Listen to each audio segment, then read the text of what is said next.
everybody. Welcome back to the Quiet Riot Show, a men's mental health podcast and show and YouTube show. Can you still call it a podcast if it's a YouTube thing? Yeah. Is it still a podcast? Sure. Yeah. I don't know how that works. Yeah, a lot of the podcasts I listen to are primarily actually YouTube shows, so I would say you're good. So it's still, what's the qualification? A microphone? Does that make it a podcast? I think so. Microphone and not on the actual radio. Okay. Yeah. All right. As Dave would say, not on terrestrial radio. That's right, yeah. A dying media. So I'm actually looking forward to this episode because the three of us know each other and we've been on another show, and it was a very different show where we joked around quite a bit. Extensively. Yeah. So I think the jokes are naturally going to come out in this episode as well, but we are going to take a serious turn, I guess. Yeah, and I mean, we just go free form and just sort of let things be what they are, and we'll see what happens. I'm sure because it's the three of us in a room, it'll be a little bit of, we'll try and have some fun among some light among the dark, I guess. Yeah, so welcome back, everybody. Welcome here, my lovely, sexy producer, Tommy. And I'll introduce our guest in a second. Just a reminder that we are not professionals at this mental health other than our own experiences. Yeah. So we just pull from our own library of experiences and emotions, and we're just here to discuss that as a group. I thought I was getting a free therapy session here. I mean, it could be for you. You know what? Most of our episodes are for me. And I think you and I, Tommy, have both found it helpful. Oh, absolutely! Just past episodes, listening to other people, what they went through and how they dealt with it, or just some suggestions. Like it's just really, it is. Well, it's kind of how those general meeting groups work, That's right? Yeah, there's always like a little bit of a nugget of something that I take away from all the episodes we do. Absolutely. And, I'm thankful that your shitty experiences can help me maybe not have such shitty ones for myself. Anything I can do to help. We can do the same for you today. That's so, right. So we're not pros. We're just men talking about our feelings and our experiences, and we enjoy doing it. And so, first thing I'm going to do is introduce our guest. How are we introducing you? However you want. Bretzky, we're just Sure, going to go with... Yeah, we'll stick with Bretzky, yeah. So. Dr. Wayne Bretzky. We said we wanted a doctor. That's if right. we just call him that, what does anyone else know? They don't have a fucking clue. Can I add Esquire on the end, too? Oh, yeah, Dr. Wayne Bretzky, Esquire, LLC, or whatever. Welcome here. As we talked about a minute ago, it's going to be a little bit different than what the three of us are used to when we have mics in front of us, but I probably won't phone Kyle 16 times. That's right. And we'll still have a lot of fun. And so, Bretzky, we've been friends for a number of years, quite a few years. Yeah. Pretty much almost as long as I've known sexy producer Tommy. Yeah, we kind of all met online, really, while you were doing the show. Yeah. And here's the humor that you're going to experience today. And welcome here. I don't know a lot about your story. I know bits and pieces and just sort of passive amounts of it that you've been generous enough to share over the years that we've built a friendship, and I have always appreciated that. Yeah. And I've always appreciated you, and so I again appreciate you making time to be a part of this. Like we said, it's a little bit different, and so whatever you want to talk about, not talk about, is fine with us. We're not, we don't have expectations. We're just here to have a chat. No, I'm always good. I'm always good to share. I mean, like you said, I've shared some throughout the years. It's just one of those things that you're not going to be like, hey, nice to meet you. Want to hear my past trauma? Right. You drop it in where it fits, but Although I feel as men, we're getting better at getting to that point sooner than later. Yeah. The men that I associate with and the friends that I have, a lot of them, like, we actually are at a point where we can do that.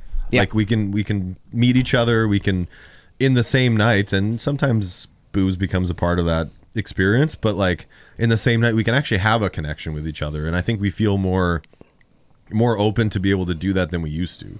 And now I or think than our parents used to, or whatever. Like we've talked about the how are you doing? So now when I ask someone how are you doing and they actually say, well, not too good, I'm not going to be like, whoa, I don't want to Yeah. I Well, didn't see you mean later, it. I like- didn't mean it. I actually take my time and like, oh shit, okay, what's going on? You know, Yeah. let's hear it. So, whether we're close or not, like I really appreciate somebody opening up to me, right? Because I might be that person where like, you know what, I haven't seen you forever, but if you're willing to listen, I'd love to unload something off my Yeah. chest, right? So It's funny because in the past, in my career, I've taken some sales courses and stuff like that, and they actually train you in sales courses nowadays to open conversations without saying "How are you doing?" That's right. Because they very well could not be doing very good, and they're always going to be like, "Oh, I'm okay. How are you?" Like, you know, Yeah. because you're Well, it's become such a bullshit phrase. yeah. And like, I'd actually love to take that phrase back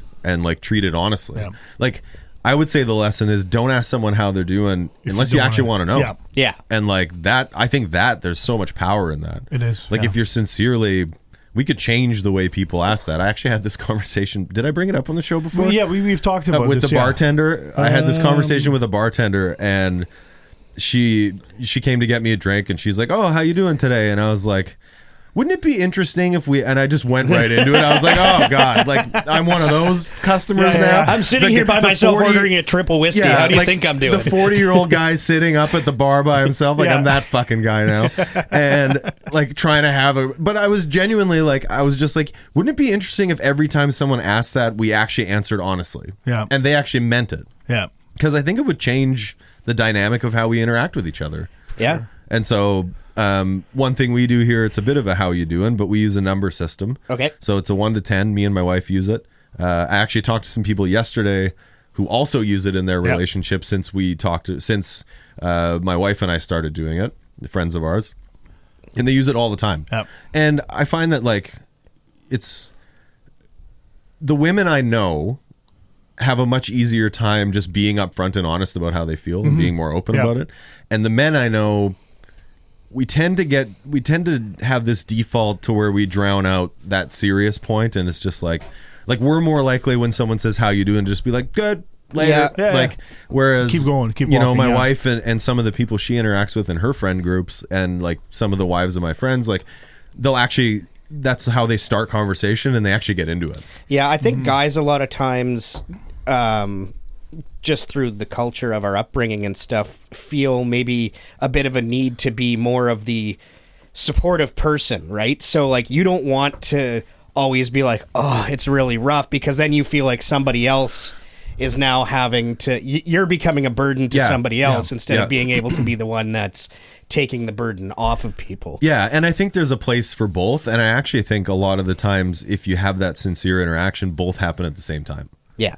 Well, the funny thing is, we just started, actually, me and my wife, checking in once a week with each other. Nice. So we don't have a specific day, like it'll be every Monday, you know, but like once a week. So she actually messaged me on Wednesday. I was at work, and she's like, hey, tomorrow, can we do our check-in Nice. in the afternoon? I'm like, yeah, absolutely. And it was awesome. We sat outside, you know, grabbed a drink and just kind of checked in, like, That's what's awesome. going on? Reminds me How of the was your- Diamond Dogs and Ted Lasso. That's Have you right, seen- yeah, Oh, I haven't seen that yet. Yeah, but that's exactly That's a fantastic show, by the way. But yeah, so it's just okay. How's this week? What issues did you come across? Whether in the relationship, work, where, Yeah. because we're so busy, like it's slowing down right now. But like you know, with kids doing their activities, it's been really busy life for us. So we don't have the time to really sit down and have a chat. You have to make the time. Yeah, so it's like almost, I think we're going to actually start scheduling in our calendar, because we live by our calendar. So we're going to like just check in on each other, like, okay, everything's good. Even if everything's okay, perfect. At least we know it. Rach and I call them board meetings. Yeah. And that's not our invention. That came actually from Dr. Jordan Peterson. Oh, okay. He talks about having board meetings. Yeah, Like yeah. as a family unit, like you have to. That's right, And whether yeah. that's like you and your kid, or whether Oh, it could be whatever game your night, family, right? whatever your family Yeah. unit is, like it's important to have board meetings. And that just like, it's time set aside to accomplish exactly Yeah, that, which yeah. is like A, check in on each other, B, make a plan. Like we get lost in the shuffle, and like Absolutely. Rach and I can be passing ships for 2 weeks, and all of a sudden we're just like, what the fuck happened? And like that sucks. Yeah. I took my kid's Xbox away for a couple weeks, and like Oh, honestly, how'd it's, that go? It's been great. Yeah? I've never seen him so much. Like, we were like actually hanging out together and stuff like that. And it got to a point where I almost didn't even want to give it back because I'm like, I'm liking this, and I know the second I give it back to you, you're gone. What caused that? And you don't have to divulge. Maybe it's his private. No. He was getting a little behind on school, and I got a couple emails. Yep. And first email was like, a light strike, and he lost it for a couple days. Shot, yeah. And then like a week and a half later, I got another one from another teacher, and it was like, hey, dude. Like, oh man, what grade is he in? He's yesterday or Friday was his last day of grade 10. So okay, so it's no joke now. Like my daughter's in grade 6, and like she had some struggles with focusing on schoolwork this year, and like I remember being a preteen, and like you get distracted by shit, and she's smart, and like she's well capable of better than she's accomplishing, and so I'm like, fuck, that's my fault because I'm her fucking dad. Like I gotta be on this shit. Yeah.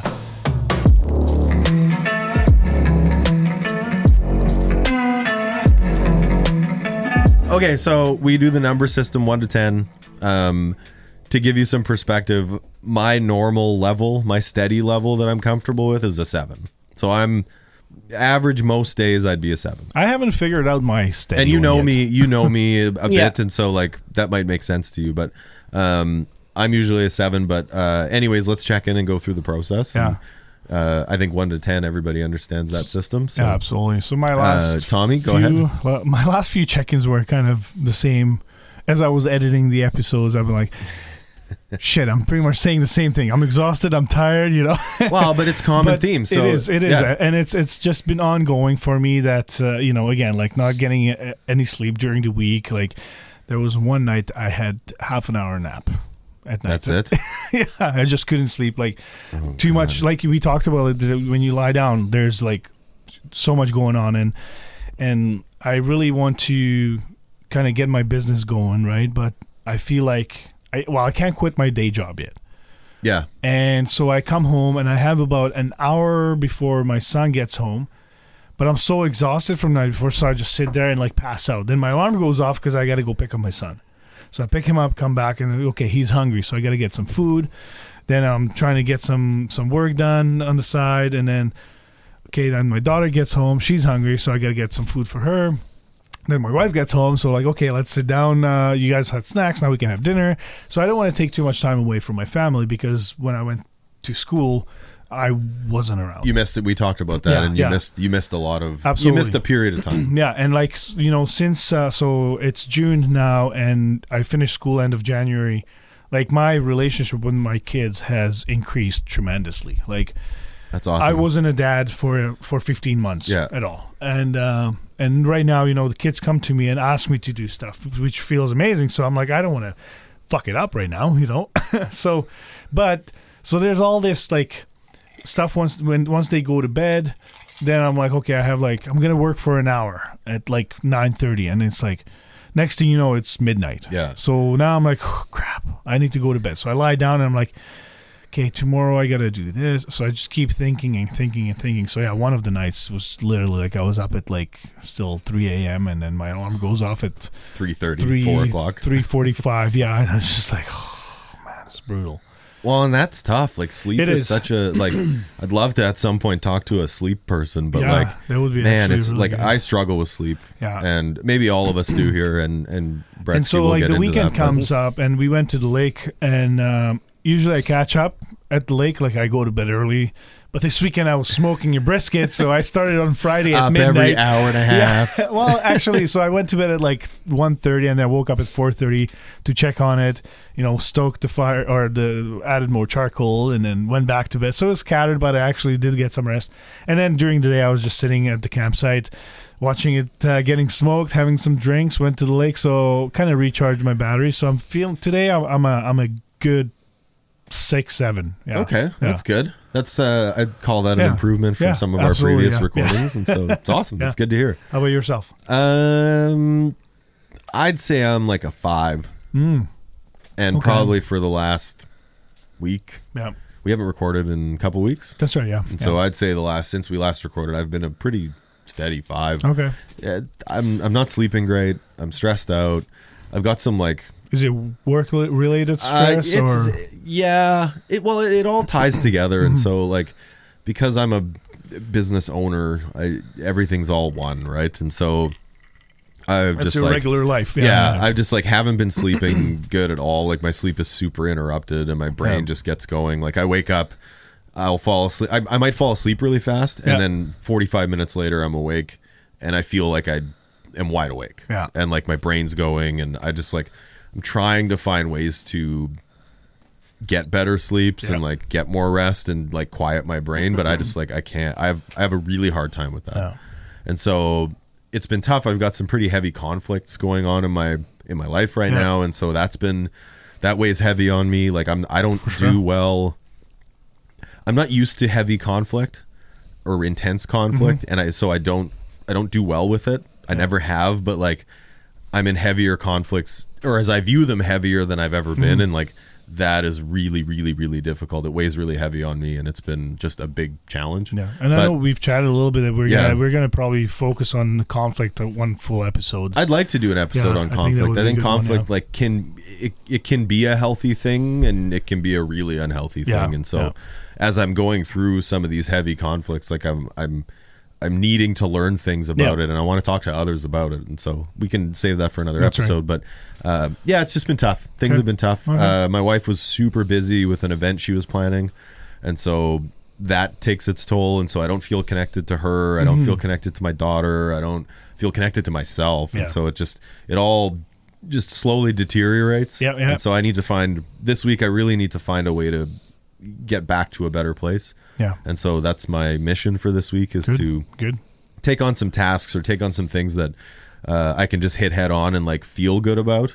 Kind of get so some at least I get some done, I get some wins among the conflict, which isn't necessarily losses, but like feels like it. Yeah. And so that's where I'm at.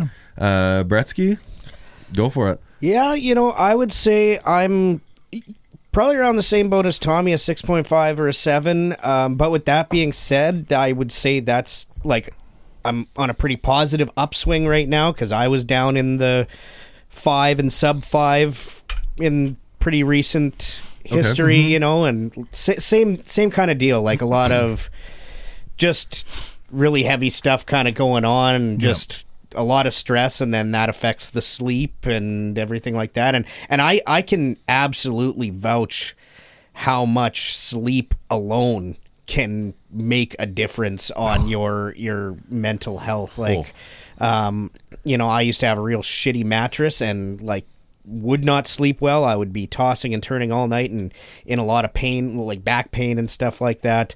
And ended up getting a really good mattress, and like almost instantaneous noticeable difference. Holy shit. Just getting a better sleep at night, and a more complete sleep, and not having fucking body pain constantly is I mean, that helps. Like I used to have to use a roller and roll out my back daily, and I don't remember the last time I brought that. Like I still will once in a while, you go out and do some gardening or something like that, and then your back's stiff, so you roll it out. But like I was literally just having to do it as like daily maintenance, just to keep up, so that I could just to keep walk. it from getting worse.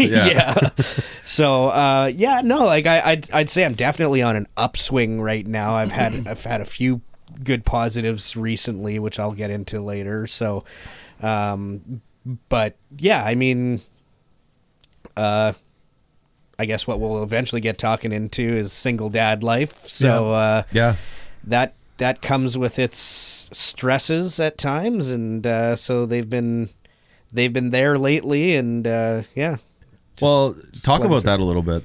Like what? Yeah, let's get into it. Have thankfully never been a single dad, and thankfully not as an insult. Just I think we can all feel that being a single parent. Single parent, no matter like mom, I married. My wife was a single parent for quite a few years, and like the more I learn about her, and the more I see my daughter, and the more I learn about my daughter, it's just like that is fucking hard. Yeah. So it takes a strong person to get through it, and Absolutely. So you're a single dad right now? Yep. And have been for how long? fully single, I would say, getting probably close to like 8 or 9 months right now. Okay. And then So fairly fresh still. Yeah, I but would call that fresh. I had a partner for a few years as well, and she was definitely a big help with everything, but there was also still always the line, like, she wasn't my son's mom, so there was still that line of, you know, she wasn't his parent, she was a adult figure in the household and stuff like that. Like, she wasn't just completely dismissive of it or anything like that, but I mean, there still were always certain aspects that were mine to deal with, sort of thing, you know. Like, your son views you as the parent? Yeah. Okay. Yeah. I mean, has, I guess, for quite a while. Yes. I guess I should probably just do the full backstory here, right? And so it's however much you want, sure. Less confusing for the listeners. So. Let's unpack it a bit as we go, but like, why don't you just give us a quick last 10 years of your life? Yeah, so what brought you to this chair? When my son was 10, his mom passed away. We were not together at the time. We hadn't been for a few years, but we still always had a close relationship. Like, I was still very much in the kids' lives, and we would still do stuff like co-parenting. Co-parenting. We, you know, like, let's go to Tinkertown for the day or whatever, and stuff like that. You guys went together, like, it wasn't like a unhealthy relationship. You guys there were parts of it that were unhealthy. I mean, it was one of those things we just couldn't spend time together. We were okay in short bursts, but the second we spent more than a few hours together, we were starting to argue and stuff like that. So it wasn't a healthy... So you can live together, but you could still co-parent together. And we tried for a few years to off and on figure it out, and it wasn't working. So, I eventually... Well, we both eventually kind of like had moved on. And then, when... my son was 10. I also have a stepson who I raised with her. He was a year old when I met her, and he was 12 when she passed away.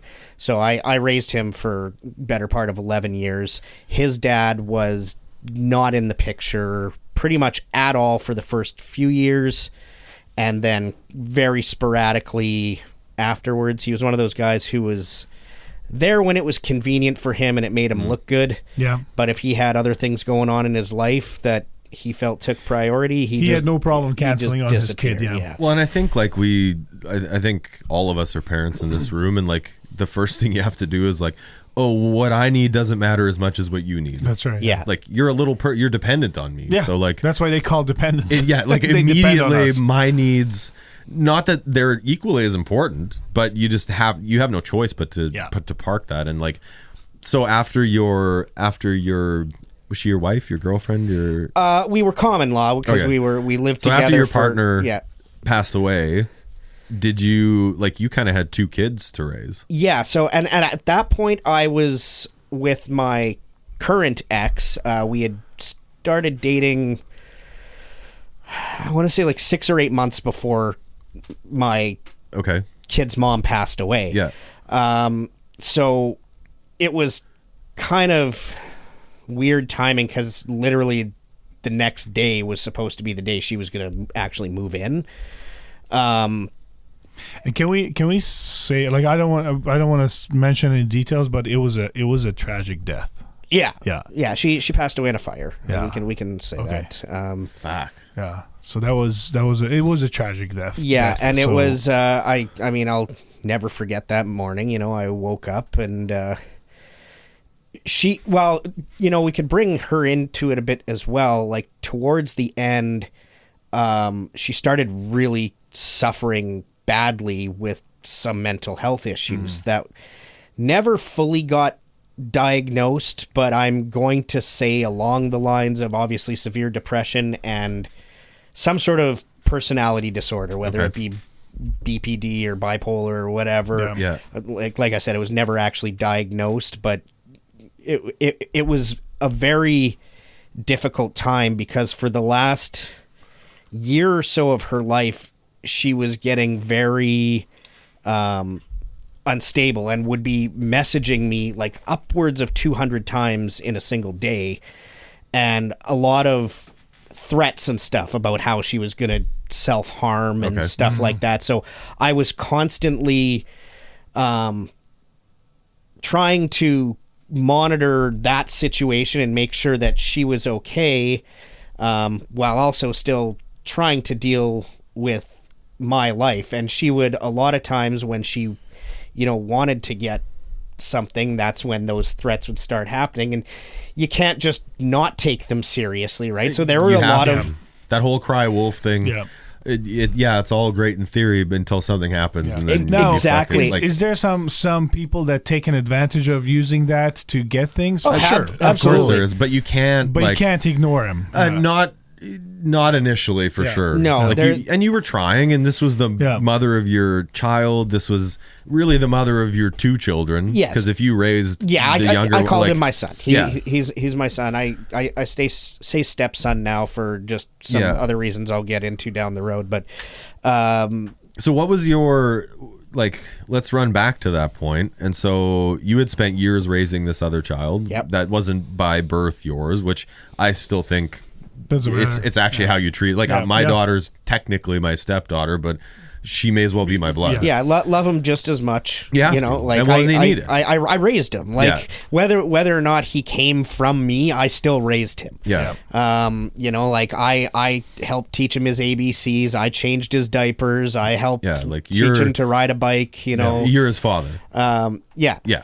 So during that time, how did that feel for you? Because you were raising these children, and you were also in this, I'm going to use the word conflict, in this place of tension with your ex, who passed, and she was obviously sick. Yes, she was. So you were looking after two kids and a sick person. Yeah, and the mental health system, I blame 100% for it, because she had made some attempts on her life previously.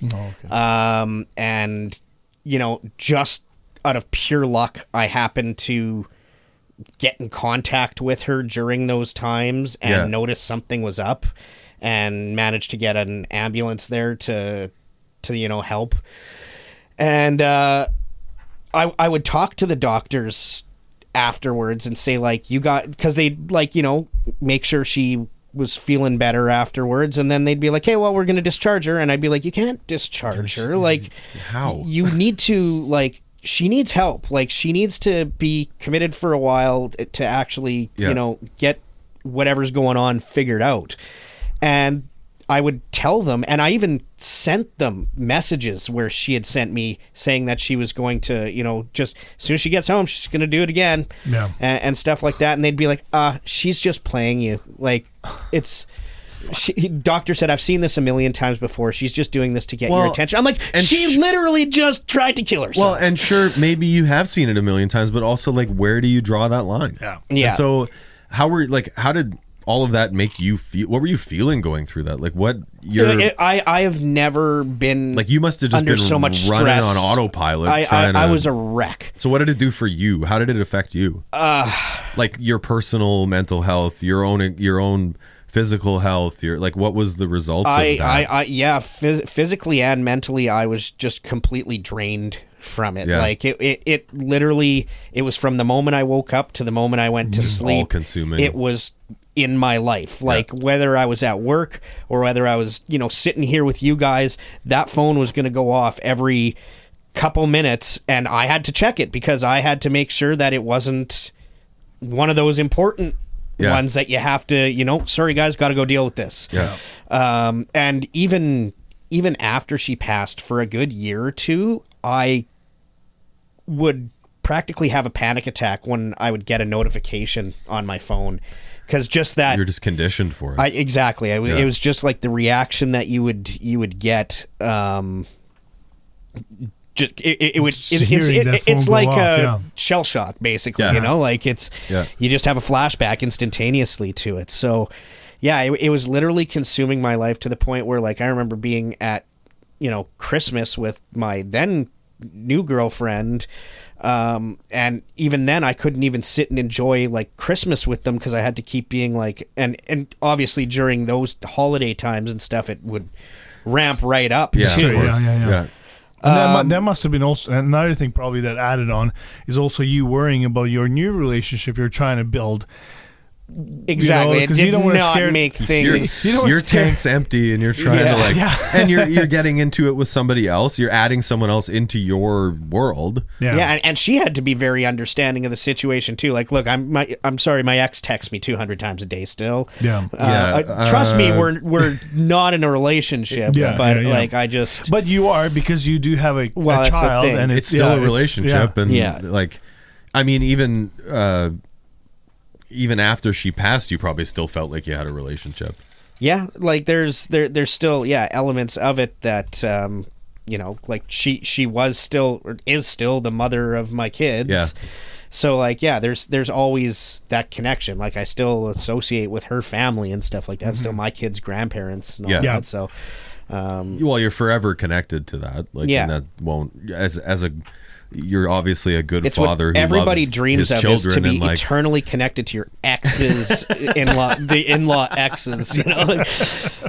Oh, there's nothing sweeter. No, they're a funny gang. So bringing your new partner into this life that you had at the time you brought her in, how did that affect you personally, your relationship with your sons?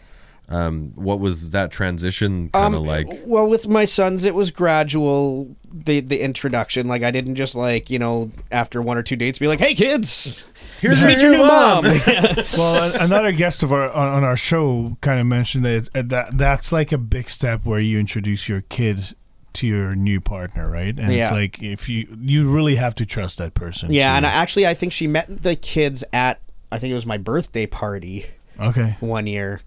And so that was kind of how it was going to be a little bit less like, she wasn't being introduced as my girlfriend. It was, she was just a person. She was a person who came while there was a bunch of other visitors and, it's kind of how It's kind of how I met Autumn. And she still like, I remember she still came to my house and I like noticed her car sitting out front and I'm like, what? And she was just sitting in her car. Like she couldn't like, get up the courage to actually come in. I had to actually go out and be like, is everything okay here? And kind of ease her into it a little bit. And then, so like, like my ex, one of the issues we did have when we first got to the off and on part of our relationship was that she always had a very strong need for companionship, so it wouldn't take very long before she suddenly had another boyfriend, and it was every time it was just a complete loser, like just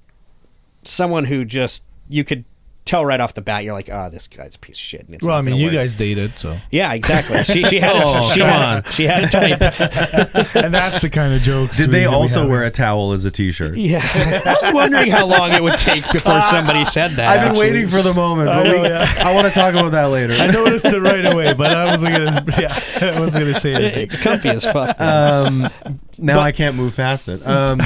Actually, you know what, let's take a break right now. Sure. We'll run some ads and then we'll come back right away. Sure. Okay, sounds good. The Pizza Oven is dedicated to the highest quality pie that the whole family can enjoy. With their amazing sauce and freshest ingredients, the Pizza Oven is here to provide quality and a great tasting pizza to Winnipeg and East St. Paul.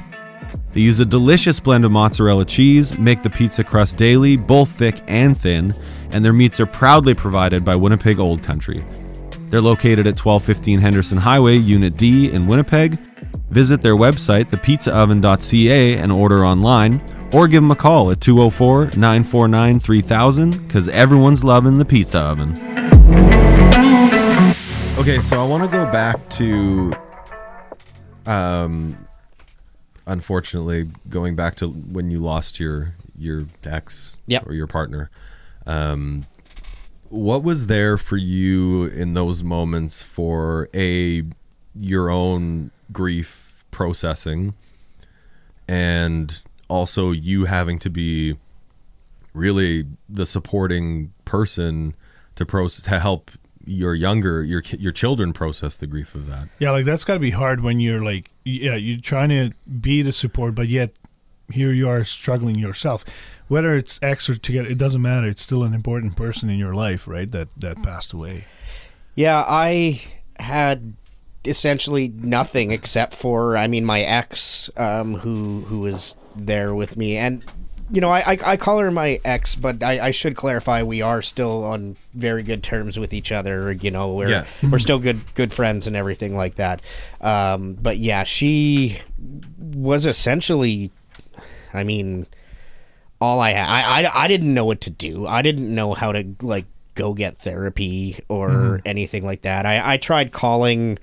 You know, your work has those programs where you call us up and we'll put you with someone you can talk to and stuff. And they did, but you'd like go to a meeting and they'd be like, okay, good talk. Later. Yeah, and you're like what now? Like, don't we do this again? Like, is there more sessions or what? And so for me, you know, I visited a few people and they said, yeah, you're incredibly depressed. And I was like, okay, well, thanks. Good thing they pay you the big bucks.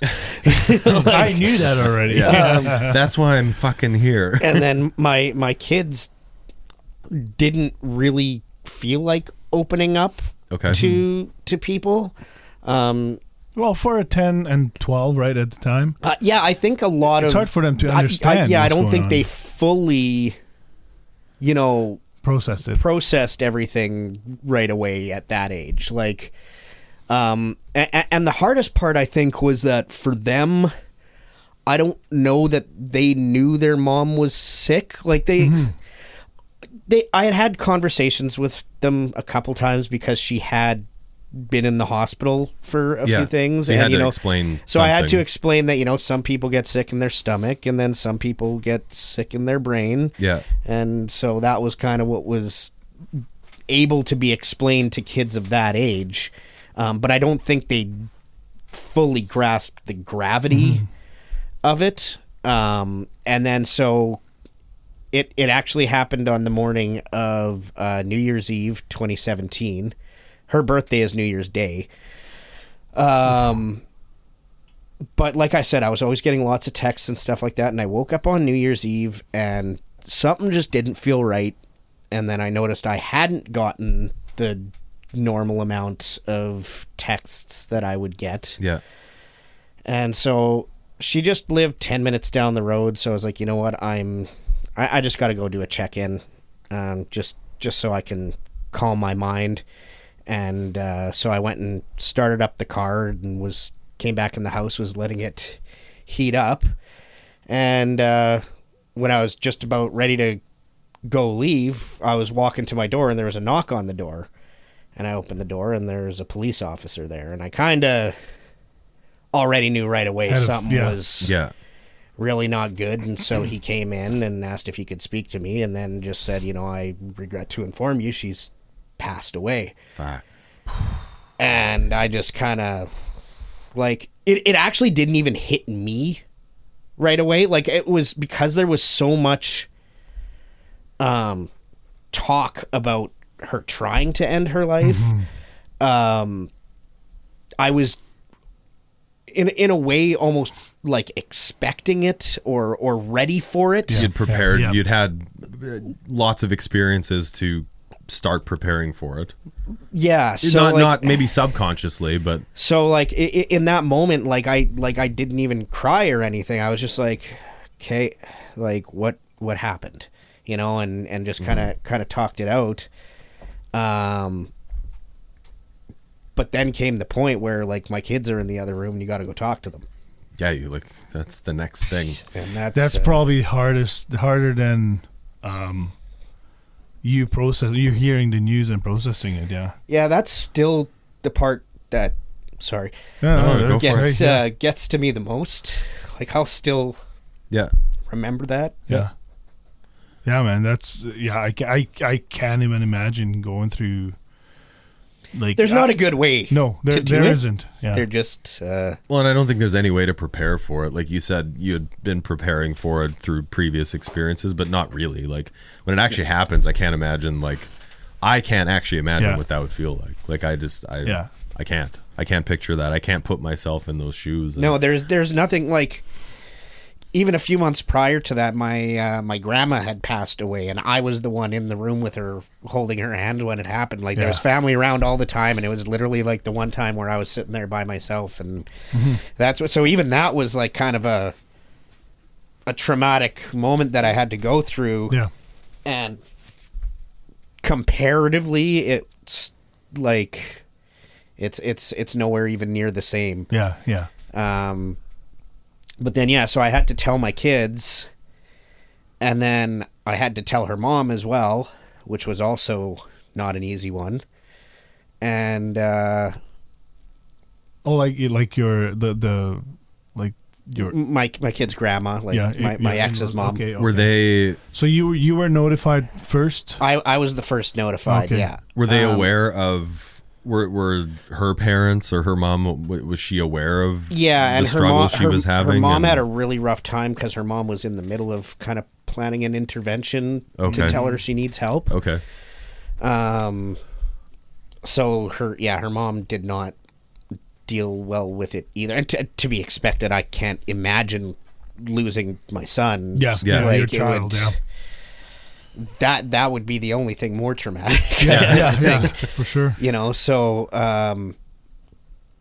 but yeah, just having to be the person that did those things, and then it all happens in such a way that like you look back on it afterwards and you're like, did I do that the best way? But like when it happens, you're just in shock and you're like, well, you're not just gonna be like, oh, I guess I'll let them keep playing, they're having fun right now. And, and I don't think anybody's ever prepared for a moment like that. Like I don't think you can prepare for a moment like that. No. So,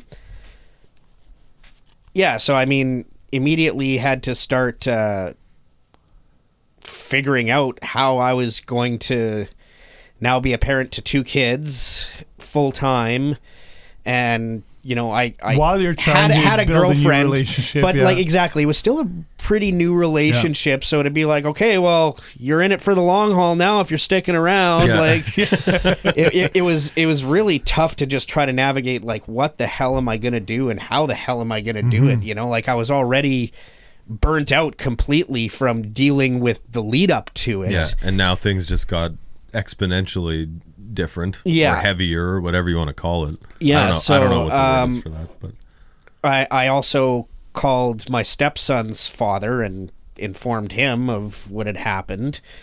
And that's probably my biggest regret right there, is how quickly I jumped to letting him know, because the first thing he did after he hung up with me was called the lawyers and claimed full custody. Oh, good. That's fun. Of the kid. And so I immediately obviously went to my lawyers and said, like, look, I've raised this kid for the last 12 years. This guy's been in the kid's life for maybe like 30 days over the last 12 years. Yeah. Like, I've got to have some ground here. And he's like, you never adopted the kid. He's like, you can spend tens of thousands of dollars and we can argue till we're blue in the face for you, but the best you're going to get is some visitation. Dude, it's crazy how fast they default to the birth father. Yeah. Like, whether that like person's immediately. a piece of shit, it doesn't matter. Yeah. And I have my own worries about that, and we're going through some adoption stuff, and we're trying to figure that out, because like, if my wife dies tomorrow, I got nothing. Yeah. Like, really, legally, I got very little. I wouldn't say nothing, but very little. Yeah. Looking back, hindsight's 2020.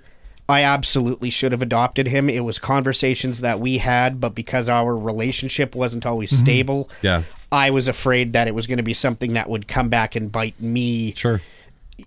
Financially, not because I didn't want to be in his life, but I figured, it could easily just be another paycheck, for somebody. And and those are real feelings, and I don't think there's any reason to regret or feel guilt about that. Like that was in your moment. That was your reality in those. Yeah, but I mean, in hindsight, I did still love him like my own son, and had I done it, I could have saved myself a lot of grief.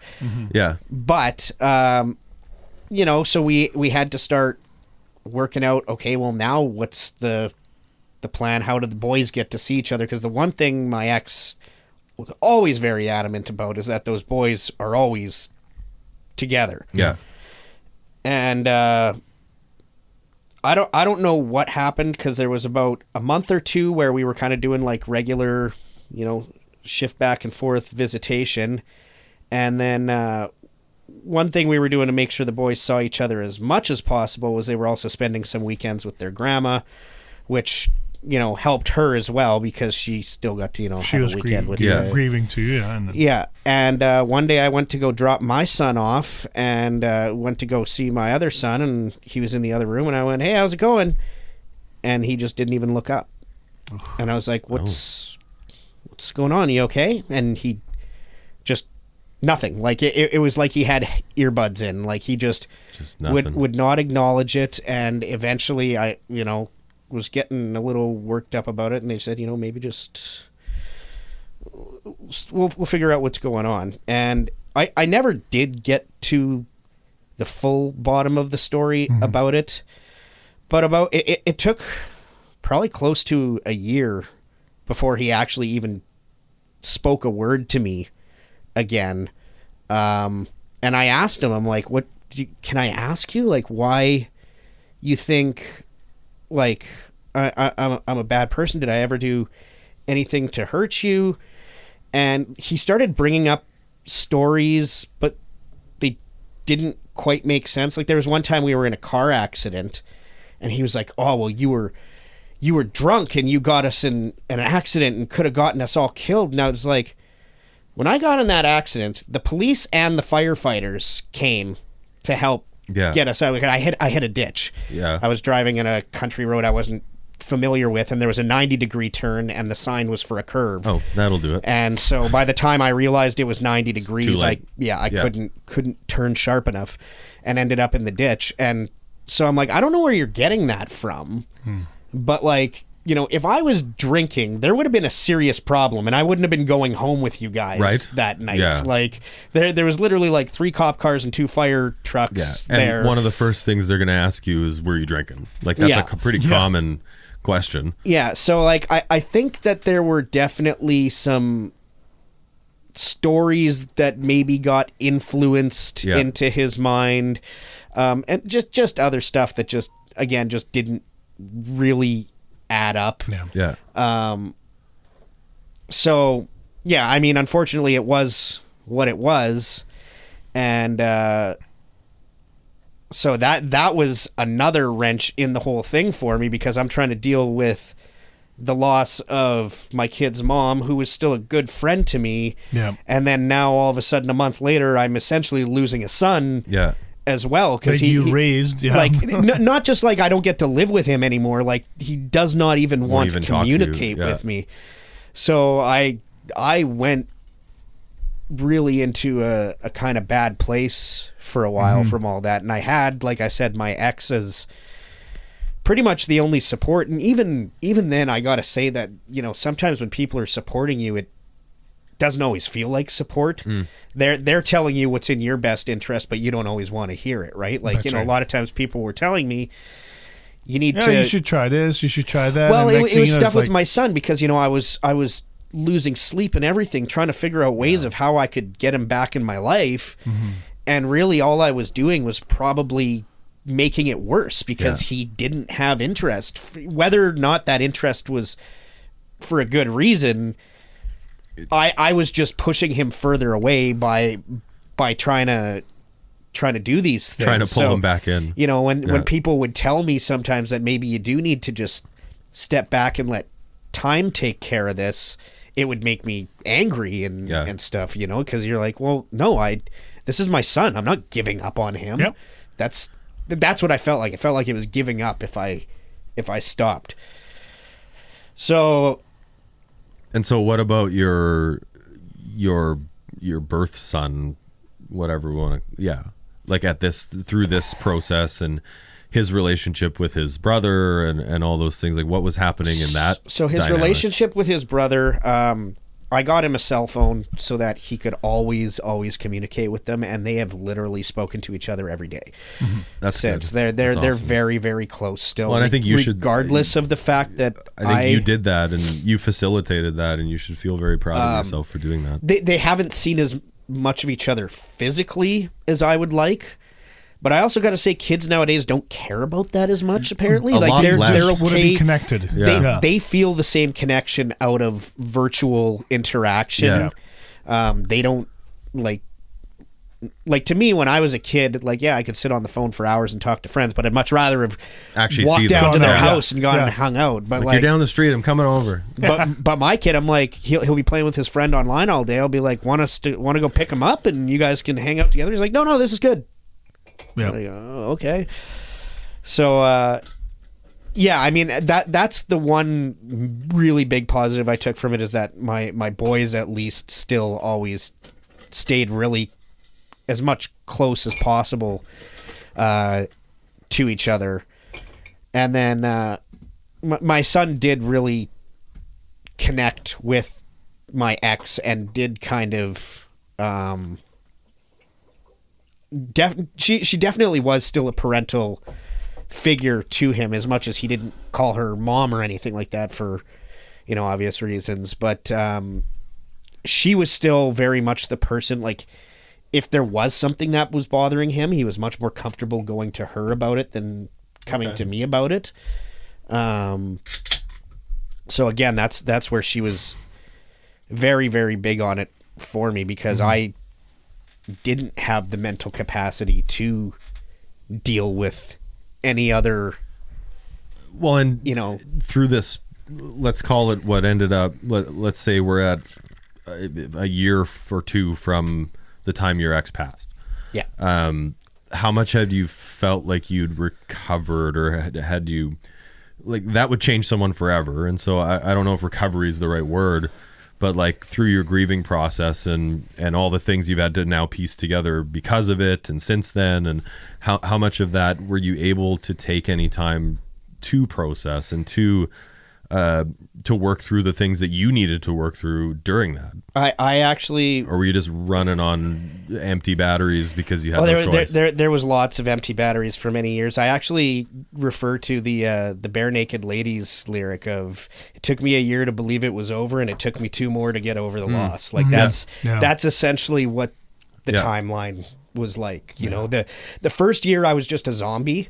I was just survival mode. Yeah. It was, I got to get up. I still got to go to work. I got to make a paycheck. I got to pay the bills. I got to get groceries. I got to keep the kids clothed. I got to get them to school. I got to, And you have to, and that's great that you've, because there are some people that will crash and burn, and I wouldn't blame those people either. No, I wouldn't. No, and so good on you for being able to recognize and just kind of push through it. And even though your mental state was probably falling apart and shit, but you were still there for your kid to power through everything else. Yeah. So I mean, I actually that's a father right there, and it's funny because that's a fucking father.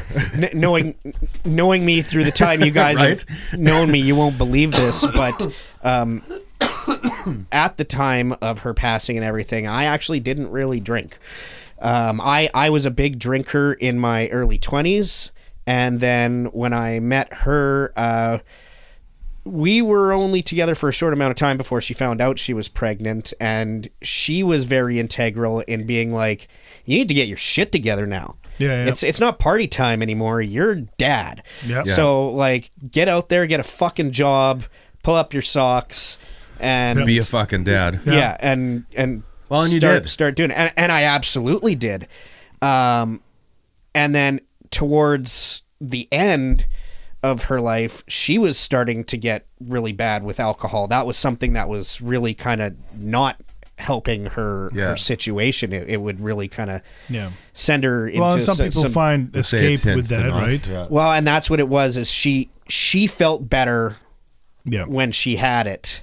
But then she would wake up the next day and it was more like anxiety and stuff like that. And whatever other imbalances she had, it would send all that shit crazy. And the only way she could feel level again was Drink if more. she had a few more drinks it's a again. cycle, man. I understand that. And, for sure. So, it was a problem that like I really had with her situation. I really didn't like her drinking. I didn't like being around her drinking. I didn't like being around people drinking in general because of how her drinking made you feel and impacted you. Yeah. Well, and also you probably didn't want your kid around her much too. If she exactly, was let's say unstable, but like what do you need to drinking, be slurring for to watch a movie with the kids? Kind of thing, Yeah, so it was those sorts of frustrations. Ever watch Frozen drunk? Actually, no, but we should try it. I've never seen it at all, actually. Oh, it's a great movie. So, yeah, and then, I mean, after she passed, I wouldn't say like, oh, I turned to the bottle to deal with it. It wasn't at all like that, but it was kind of one of those things that here and there I was having a drink, and then after a while it was like, yeah, that did kind of take the edge off a little bit, and it's one of those things that it's not a problem till it is. And you don't ever really see it sneaking up on you. And it wasn't all this. COVID definitely did not help the situation when we were all just locked in I don't think it houses helped anybody in a positive way for 2 years. Most part. But like, addiction, the craziest I've ever seen addiction was I knew a guy one time, and he started doing cocaine. And he started showing up, every weekend or whatever when we were hanging out, and he would be doing coke and stuff like that. And people started being like, dude, got to get away from that stuff, man. It's dangerous. It's not good for you. And he was like, no, it's just new to me. That's why I'm doing it so much. Don't worry. It's just new to me. Yeah, right. Sounds like you're finding an excuse to do it all the time. Yeah. Within 2 months, that guy went from being like a normal human being to like a junkie on the streets. It's an expensive drug. We've talked about a rich man's drug. And not even the cost, but just what it does to your mental state. And makes you feel too. So powerful and great. And I've done it, and it's one of those things that you just feel in power. That's why I won't do it. You feel that it's too scared of it. I'm addicted to stuff way too easily. I'm terrified of it for that reason. Like I always say, I'm smart enough. I'm thankfully smart enough to not try it in the first place. Yeah. Because I don't think I've got it in me to stop doing it if I did. Yeah. And so I just don't. I just stay the fuck away. Yeah. If you don't know what it's like, you can't crave it. Right. I don't want that craving. I don't want to feel that good. Fuck that. Well, and am I going to feel like an 8 or a 9? That's not happening. When I tried it, I was also really drunk, so it was a pick me up. But I never tried it sober, and I'm glad that I didn't, because you know what? Like when I'm having drinks and I have one too many, I don't need that. Oh, I need to pick me up so I can keep going. No, I just want to go to sleep and then wake up. Yeah. And so I'm happy that because I have a very personal. Very addictive personality, but just glad I never got hooked on it. So sorry. Let's fast forward a bit. Where are you at now? Well, now, like you said today, you're 6.5, 7. Yeah. So, and I think we just talked about a lot of things where you were probably a 1 or a 0. Yeah. So you've obviously made some. You've moved. You've had movement. You've had progress. You've probably within some setbacks, and the journey is the journey. But how do you feel about the journey, and how do you handle life differently now than you did before that? I mean, the journey is still a journey and always will be. Yeah. But I mean, my biological son is old enough. He's working now. He's an actual human being. Nice, look at that. Actually, let's talk about it just real quick. He works at Smitty's, and we should really crash Smitty's once. Which Smitty's? Neverville. Yeah. Oh, there's a Smitty's in Niverville? Yeah, and we should go crash When the fuck did that happen? Because I'm sure we can get some free wings. Smith's? Yeah, and where is it? You know where the Tim Hortons is, like down past the train tracks, right beside there. Yeah. Oh shit. Yeah, we should totally go one day and just crash it. And it's great because they knew exactly what they wwere building there. 3/4 of the restaurant is the lounge, and then there's like 5 tables for the old people to have breakfast. Yeah. There's no bar in this town, so we'll cash in on that. There's the one at the old folks home there. Yeah, at Hespeler's. Yeah, it always brings me back to the Steel Panther song. But so how is the journey? The journey right now, I mean, like I said, it's coming along. I mean, it does get a bit easier as the kids grow up and become more self-sufficient. But I mean, like I said, I have been in a low slump for a while. I mean, I did split up with my ex, which was not easy because it was, again, another adjustment of having to take on more, like even just keeping the house together, man. Like after a long day of work, and then, I recently basically lost my entire department at work, just people. Yeah, you were just telling me when you got moving on. So like I went from a 4-person department down to just myself. So I mean, there's definitely been some stress of just keeping my workload afloat and stuff like that. And then, coming home after that and then still having to get the house together and this and that. So I've, been really, really, really stressed with all of that stuff and just struggling to have any energy. Like I got to a point for a while that I was literally just like coming home, and I was lucky if I could stay awake for an hour without crashing on the couch. And then you wake up at midnight or whatever and you're wide awake. So you can't get back to sleep until an hour or so before your alarm goes off. And then you gotta go do it all over again. Well, and it's a cycle, and you get stuck in it because that sleep, again, going back to sleep, like if your sleep's screwed up, everything's screwed up. Yeah. And I mean, I'm a person where like I struggle with sleep to begin with. I have sleep apnea.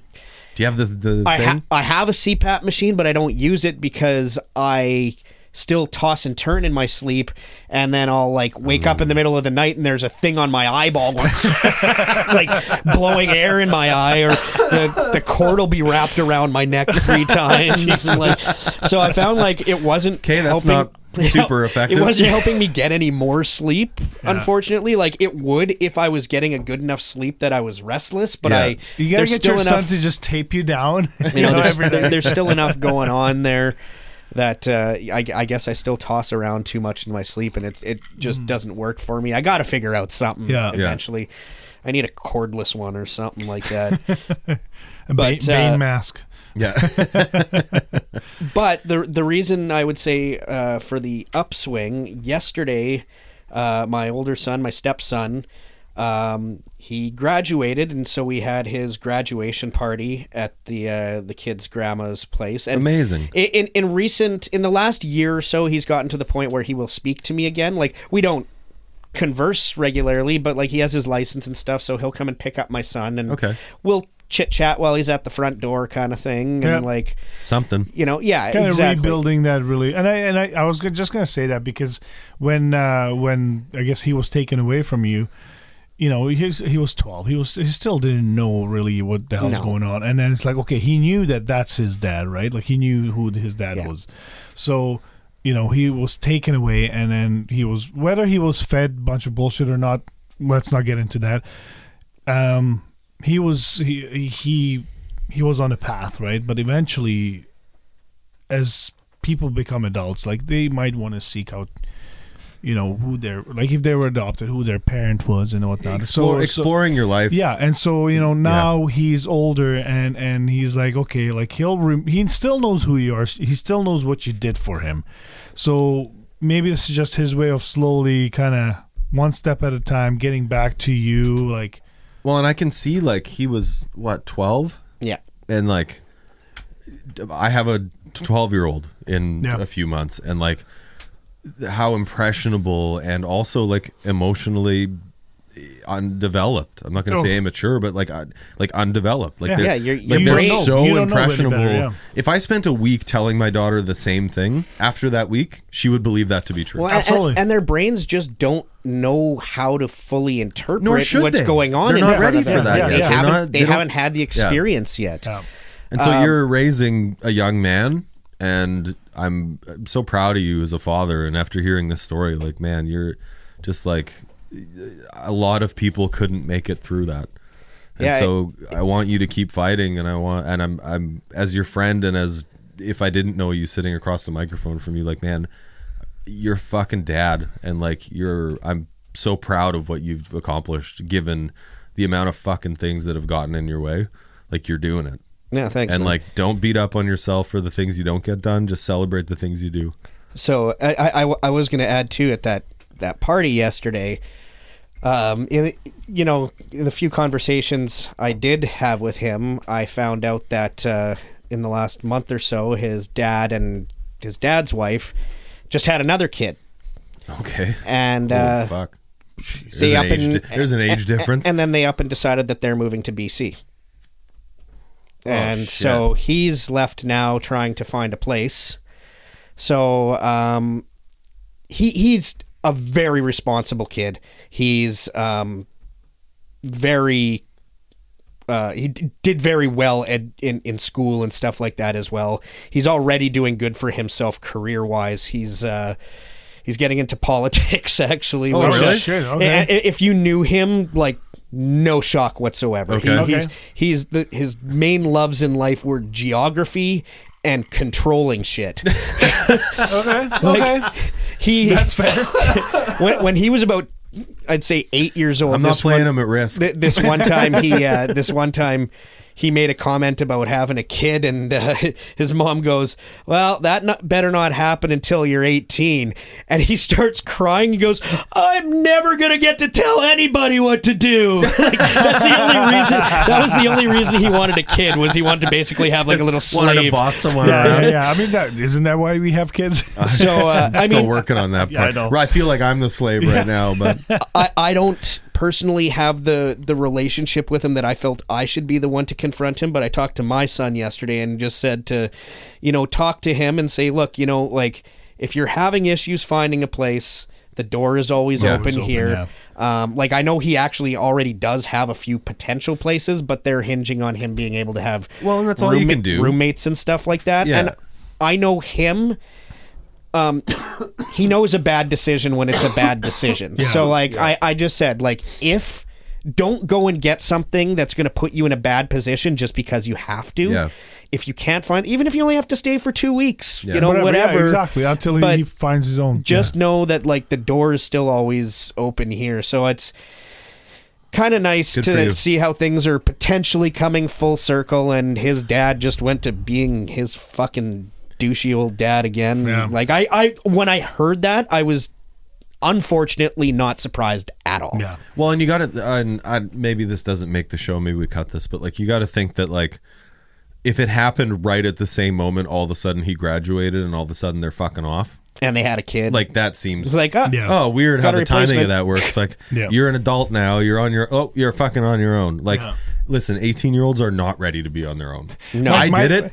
And there's no fucking way My at daughter 18. told me that she's like, when I graduate and I'm 18, I'm moving. I'm like, sure. Get her to sign something. Go ahead. Good luck. Tell her she better get a job at 15 then and start saving. We'll see because, how that like, goes when you're 18. But that's awesome. Like, and maybe that's the window. Maybe that's, you never know what the thing you say or the thing you do is going to be that draws that relationship back in. And it sounds like you are consistently putting out the same energy to receive, or to not to receive anything. You're actually putting out that energy expecting nothing. And maybe one of those times it does happen that way. Yeah. And it does turn into something. Yeah, I think that's the biggest message is, I mean, it's cliche, but never give up. Yeah. But giving up doesn't always mean giving up either. Like, when people told me to, stop pushing him, to me that felt like giving up, but it wasn't giving up. Yeah. It was actually probably just giving him the space that he needed to get back to this point in the circle. Yeah. And had I kept down the road I was going of trying to aggressively get him back into my life, he might not have even been willing to have me at the graduation party yesterday. That's right. Yeah. The graduation party that I should also mention his father didn't even show up to because they're too busy prepping the house to move. Oh, that's a bummer. Well, Class act. You're better than him, so... well, thanks for being here, Thanks man. for being here, Bretzky. And we do have a little... I'm not trying to cut you off, and I think we've got a great grasp on who you are, and with your willingness, I'd love to have you back on at Anytime. some point and like get updates. I think I'm hearing and seeing so many like positive things coming out of all the negative things that you're going through and have been through, and like, again, I'm proud of you as a man. And I think you're an honorable man and someone that we should all look up to in that sense. And just keep doing it. And I'd love to have you back to do that. to give us an update. This is the only time you're going to hear him talk about you this nicely. I'm being honest. I'm just kidding. But Bretzky, there's your own Also, cup. maybe don't wear a towel for a shirt next time. There, is that better? Yeah, there you go. He could spill on himself and just bead right off. Right? All our guests receive one of these cups. Again, thank you very much for willing to share your story. It wasn't easy, and just remember too that you got to take care of yourself as well. And we can always reach out to either of us. We're all friends, and I hope you do reach out. And I think we've had enough conversations on the sidelines about shit happening in our lives, and I always appreciate your honesty too, and I hope that we keep that up. I know we don't see each other as often as during COVID. We used to do another show, which we kind of restarted right now, but when are those episodes out? Yeah, they're out. Yeah, there's a couple. I'm not going to promote those episodes on here. No, fair enough. That's fair enough. Yeah, but if you dig enough, then you'll find them. Yeah, but yeah, I want to say too. If there is anyone else out there who is experiencing a loss or something like that, and need someone to talk to, reach out to the show, and you guys can get them in touch with me, because I do know, that is one thing when you're going through something like that. There's not a lot of people you can turn to with that similar experience. So to be able to talk to somebody else who kind of knows where you're coming from. I had another person who I knew through, school connections who went through a similar thing kind of shortly afterwards, and we talked a little bit about it, and it was definitely a help to just kind of know that there's someone else who kind of understands the feelings that you're feeling, because it doesn't always feel like everyone else does. So well, and they don't. They really don't. All we can do is not understanding it, just be receptive and try and offer love and care however we can do that you need. And so just listen to people. Yeah. And they'll tell you what they need. So we'll have all our Instagram tags and our email in the pod script as well. And if you're okay with it, we'll include yours as well in this episode. So sure. If you want to reach out to any of us, do it. Thanks again for being here, buddy. Thanks, buddy. Thanks for having me. Have a good one. All Quiet Riot Show episodes have been recorded and produced by Suver Media. If you think you have an idea for a podcast but don't have the space or proper equipment, please visit suvermedia.com for more information.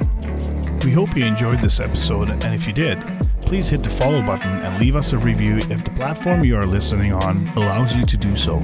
Subscribe to our YouTube channel, The Quiet Riot Show, and follow us on the Instagram page @QuietRiotShow. Please share this episode with others that may be interested in these topics. If you know anyone that would enjoy these topics, feel free to share our podcast with them. Also, let us know what topics you'd like to see covered in future episodes. Get in touch with us in the comments on our channel and social media, or send us an email to quietriotshow@gmail.com.